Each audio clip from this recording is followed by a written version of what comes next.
To make a sticker from a photo on your iPhone, we'll first go to the Photos app and find a photo that we want to use as a sticker. Most modern iPhones with iOS 17 or newer can do this, and photos with a distinct foreground and background usually work the best.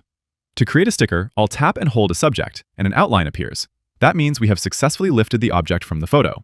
I can then choose Add Sticker to make a sticker out of this, and if I want, I can add an effect to it. There's a couple of different effects to choose from. I can add an outline to make my photo look more sticker-like. Comic will add a stylized inked look. Puffy will make the sticker look like 3D plastic, and it'll actually react to tilting the phone, making it look three-dimensional. And the shiny option gives your sticker a holographic metallic finish. That's pretty much it. You can now send the sticker when texting, but you're not limited to texting. The markup tools allow you to add stickers to PDFs or other photos, and you can even copy the sticker from your photo gallery and paste it directly to an Instagram story, for example. Click the like button if this helped, and subscribe for more cool guides like this.